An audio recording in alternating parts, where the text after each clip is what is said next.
নমস্কার, গল্প সমগ্র চ্যানেলে আজকে আপনাদের কাছে নিবেদন সন্তোষ চট্টোপাধ্যায়ের লেখা না ম্যাকনিল সাহেবের ঘোড়া। শুরু হচ্ছে আজকের গল্প ম্যাকনিল সাহেবের ঘোড়া।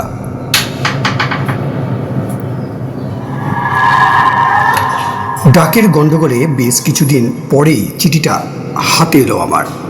চিঠি লিখেছে সজল বিহারের মুঙ্গের থেকে। ওদের ওখানে কয়েকটা দিন কাটিয়ে আসার জন্য অনুরোধ জানিয়েছে আমাদের মানে আমাকে আর রূপককে। সজলের চিঠির শেষ অংশটা পড়ার পরই আসল কথাটা বুঝতে পারলাম। ও রূপককে তার মনের মতো একটা জিনিস দেখাতে চায়। রূপক আমাদের দুজনের দারুণ বন্ধু। সজল দূরে চলে যাওয়ার পর আমার সঙ্গেই সময় কাটে রূপকের। যেমন ডান পিঠে তেমনই দুর্জয় সাহসী রূপক। ভয় কাকে বলে ও বোধহয় জানেই না। তারই মাঝখানে বেশ কিছু ঝামেলাতেও জড়িয়ে পড়ে। রূপকের অদ্ভুত এক নেশা আছে, তা হলো পোড়ো বাড়ি বা ভুতুরে বাড়ি বলতে যা বোঝায় সেই সব দেখে বেড়ানো। সন্ধান পেলেই হলো রূপক ঠিক সেখানে হাজির হয়ে যাবে। ভূত তো গ্রাহ্যের মধ্যেই আনতে চায় না। কতদিন যে ও এই ধরনের বাড়িতে রাত কাটিয়ে এসেছে হিসাব করে বলা শক্ত, তবে ভূত কোনোদিনই ওর সামনে আসেনি। সজল রূপকের এই নেশার কথা ভালোভাবে জানে, তাই তো চিঠিতে একটা মোক্ষম টোপ ফেলেছে। লিখেছে ওদের শহর থেকে কয়েক মাইল দূরে এমন একটা পোড়ো বাড়ি আর ধ্বংসস্তূপ আছে যা দেখলে রূপক আশ্চর্য তো হবেই, এমনকি এদিকটা নিয়ে নতুন করে চিন্তা ভাবনা করারও সুযোগ পাবে। রূপকের আগ্রহ জাগিয়ে তোলার পক্ষে এতটুকুই যথেষ্ট। চিঠিখানা পাওয়ার পরেই রূপকের কাছে ছুটলাম। বাড়িতেই ছিল ও। দেখলাম সজলের চিঠিটা পড়তে পড়তে উত্তেজনায় ওর চোখ দুটো চকচক করে উঠল। আমাকে বলল, দারুণ হবে, তুই আজ কি লিখে দে, আমরা সামনের সপ্তাহে রওনা হয়ে যাব। সেই মতোই চিঠি লিখে দিলাম সজলকে, আর একটা টেলিগ্রামও করে জানিয়ে দিলাম কবে আমরা পৌঁছাচ্ছি। স্টেশন ট্রেন নামা পর্যন্ত যেন রূপক অপেক্ষা করতে পারছিল না। উন্মুখ হয়ে তাকিয়েছিল প্ল্যাটফর্মের দিকে। কতক্ষণে সজলে দেখা পাবে সে। দেখা পেতে অবশ্য দেরি হলো না। সুটকেস হাতে নিয়ে ট্রেন থেকে নামতেই প্রায় ছুটে এসে আমাদের জড়িয়ে ধরল সজল। যা লোভ দেখিয়েছিস রূপককে, ও না এসে পারে, আমি হেসে বললাম। রূপকের দেরি সইছিল না, সরাসরি জিজ্ঞেস করে বসলো, জায়গাটা কত দূর রে সজল? আরে দাঁড়া, আগে কদিন জমিয়ে আড্ডা দিই, তারপর তো সব দেখাবো। সজল হাঁটতে হাঁটতে বলল। স্টেশনের বাইরে এসে সাইকেল রিক্সা নিয়ে রওনা হলাম আমরা। বেশ বড় শহর মুঙ্গের। আগে কোনো দিনই আসেনি, তাই বলাই ভালো, এবং ভালোও লাগলো। সজলদের বাড়ি শহরের প্রায় মাঝখানে। বেশ বড় বাড়ি, সুন্দর পথঘাট। সজলে বাবা বড় সরকারি চাকরি করেন, তাই আরাম বিলাসের অভাব নেই। তিনি শহরের সরকারি হাসপাতালের প্রধান। বাড়ির সকলেই আমাদের দেখে খুব খুশি হলেন। রূপকের ডান পিঠে স্বভাব চরিত্রের কথা সবাই জানেন, তাই নিয়ে সজলে বাবা খুব একটা ঠাট্টা তামাশা করলেন একদম। দুপুরে খাওয়া দাওয়ার পর আর তর সইল না রূপকে। সজলকে তাড়া লাগালো পুরো বাড়ি সম্বন্ধে যাবতীয় তথ্য জানাতে। বাধ্য হয়ে সজল বলতে শুরু করলো, জায়গাটা এখান থেকে মাইল খানেক দূরে, মাইল 10 দূরে বলতে বলা যায়। আগাছা আর জঙ্গলে ভরা। শোনা যায় বহু বছর আগে নীলকর সাহেবদের কুটি ছিল।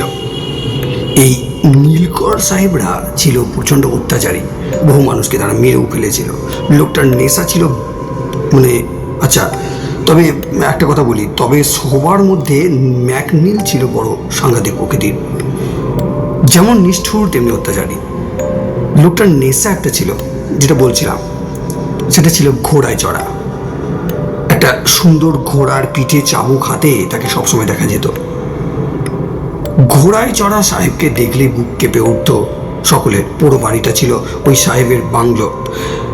তাহলে কালই যাওয়া যাক, উৎসাহ নিয়ে বলল রূপক। আপত্তি নেই, তবে দিনের বেলায় যেতে হবে, আর ফিরে আসতে হবে অন্ধকার নেমে আসার আগে। সজল একটু গম্ভীর হয়ে বলল, পুরো বাড়ি দিনের আলোয় দেখবার মানেই হয় না। রূপক এবার জোরে মাথা নাড়ল। আমরা একটা রাত ওখানে কাটাবই, তবে অ্যাডভেঞ্চারটা জমবে কিন্তু। না, সজল দৃঢ় স্বরে বলল, বাবা কিছুতেই রাজি হবে না কিন্তু।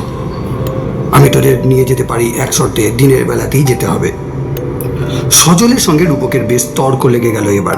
সজলও যাবে না, রূপকও ছাড়বে না। শেষে রূপক জানতে চাইল, তুই কি রাজি হচ্ছিস না? কেন বলতো, কিছু ভুতুরে টুতুরের ব্যাপার আছে নাকি? সজল বলল, গোলমেলে কিছু যে একটা আছে সেটা ঠিক। এর আগে দু একজন পালিয়ে এসেছিল। কিরকম গোলমাল? রূপক প্রশ্ন করল। এই রাতের অন্ধকারে ঘোড়ার পিঠে নাকি ম্যাগনিল সাহেবকে চাবুক হাতে দেখা যায় এখনো সেখানে। হো হো করে হেসে উঠল রূপক। আরে তাহলে দেখতে যেতেই হয়, ম্যাগনিল সাহেবের সঙ্গে একবার মোলাকাত করতেই হবে। না না না, এ সম্ভব নয়, অসম্ভব। তুই একটা ভিতর ডিম। ঠিক আছে, দিনের বেলাতেই তাহলে যাওয়া যাবে, কিন্তু কালই, রূপক বলল। সজলের বাবার অনুমতি পেতে দেরি হলো না। আমরা পরের দিনই একটা সাইকেল রিক্সায় রওনা হলাম। শহরের সীমানা ছেড়ে বেশ ঘন ঝোপ ঝাড় আর জঙ্গলে ঘেরা এক স্থানে পৌঁছালাম। তিনজন রিক্সাওয়ালাকে বসিয়ে রেখে আমরা এগোলাম। একটু পরেই চোখ হলো অনেকগুলো বাড়ির ধ্বংসস্তূপের মাঝে মস্ত একখানা পুরো বাড়ি। সারা বাড়িটায় বুনো গাছে ঘেরাটো। বাড়িটায় ঢুকতেই এক ঝাঁক চামচিকে আর বাদর উড়ে পালালো। কেমন যেন গা শিরশির করে উঠলো আমার। বাড়িটায় বেশ কয়েকখানা ঘর, বিশাল তাদের উচ্চতা। কেমন একটা পচা গন্ধ ভেসে আসছে আমাদের কাছে চারিদিক থেকে। নানা ভাঙা চোরা আসবাবপত্র ছড়াছড়ি ঘরগুলোয়। একটা ঘরে ঢুকতেই থমকে দাঁড়ালাম তিনজনে। সামনের দেওয়ালে টাঙানো ধুলোমাখা বিরাট এক অয়েল পেন্টিং। ঘোড়ার পিঠে উদ্ধত ভঙ্গিতে বসে আছেন একজন সাহেব, হাতে চাবুক। এই সেই নীলকর সাহেব, ম্যাগনিল সাহেব আর তার ঘোড়া, ফিসফিসিয়ে বলল সজল। লোকটা যে নিষ্ঠুর ছিল, ওর চোখ দেখলেই বোঝা যায়, রূপক বলল। ঘোড়াটাও বেশ ঝাঁতরেল কিন্তু। সারা বাড়িটা বেশ আগ্রহ নিয়ে খুঁটিয়ে দেখে নিল রূপক। ওর কৌতূহল যে ভালো রকম জেগে উঠেছে তা টের পাচ্ছিলাম। বেশ, চল তাহলে ফেরা যাক, রূপক বলল। আমি একটু অবাক না হয়ে পারলাম না, এত সহজে ফিরে যেতে রাজি হলো রূপক। ও যে কেন এত তাড়াতাড়ি ফিরে আসতে রাজি হলো তখন না বুঝলেও পরে তা বুঝতে দেরি হলো না আমাদের। পরের দিনই রূপক চুপি চুপি আমাকে বলল, সন্তু, আজ রাত্রে আমরা দুজন ওই পুরো বাড়িতে যাবো। হ্যাঁ, কিন্তু খবরদার সজল বা এ বাড়ির অন্য কেউ কথাটা কিন্তু জানতে না পারে যেন। ব্যাপারটা আমার মোটেই কিন্তু ভালো লাগলো না। তাই বললাম, এই কাজটা কিন্তু খুব খারাপ হয়ে যাবে রূপক। সজলের বাবা অসন্তুষ্ট হবেন, এরকম করা একদম ঠিক হবে না কিন্তু। কিন্তু রূপককে বাধা দিলেও যে লাভ হবে না তাও জানতাম। ও আমাকে জানিয়ে রাখলো রাত 10টায় সবাই শুয়ে পড়লে আমরা চুপি চুপি বেরিয়ে পড়বো। ও একটা রিক্সাওয়ালার সঙ্গে সব ব্যবস্থা করে রেখেছে। সে আমাদের ধ্বংসস্তূপের কাছাকাছি পৌঁছে দিয়ে চলে আসবে, তবে অপেক্ষা করবে না কিছুতেই। বুঝতে পারলাম লোকটি ভয়ে কথা বলেছে। রাত তখন 10টা। সারা বাড়ি নির্ঝুম। আমাদের আলাদা ঘর, তাই বেরিয়ে পড়লেও কেউ জানতেই পারল না। অন্ধকার রাস্তা দিয়ে প্রায় 1 ঘন্টার মধ্যেই আমরা আবার পৌঁছে গেলাম সেই জঙ্গলের মতো জায়গাটায়। এবার সত্যি কেমন ভয় ভয় করতে লাগলো আমার। চারপাশে অদ্ভুত একটা গা ছমছমে ভাব। অন্ধকারে ছায়ার মতো দাঁড়িয়ে ছোট বড় আর ঝোপঝাড়। দূরে কোথায় যেন ডেকে উঠলো একটা শিয়াল। কানে এলো কোনো রাত জাগা পাখির কর্কশ ডাক। রূপক আর আমি একসঙ্গে হাত ধরাধরি করে হেঁটে চলেছি। আমার কেন যেন মনে হচ্ছিল আমরা একলা নই, কেউ একজন কাছাকাছি রয়েছে। আর ঠিক তখনই দেখতে পেলাম ভয়ঙ্কর এক দৃশ্য। পুরো বাড়িটার ঠিক সামনে অন্ধকারে পটভূমিতে একটা ঘোড়া, আর তার পিঠে একজন সওয়ার। কেমন একটা শীতল স্রোত, আর আমার মেরুদণ্ড বেয়ে নেমে যেতেই অস্ফুষ্ট চিৎকার করে উঠলাম, রূপক। রূপকও দেখতে পেয়েছিল। ও আমার হাত ধরে টেনে এগিয়ে যেতে চাইতেই আমি প্রাণপণে বাধা দিলাম। ঠিক তখনই সেই ঘোড়া আর তার সওয়ার এগিয়ে আসতে লাগলো আমাদের দিকে। বেশ দ্রুত, অথচ দুলকি চালে এগিয়ে আসছিল ঘোড়াটা। আকাশে শুক্লপক্ষের চাঁদ, তাই স্পষ্ট দেখা যায় এমন আলো আধারি। ঘোড়াটা একেবারে এসে পড়ল কাছে।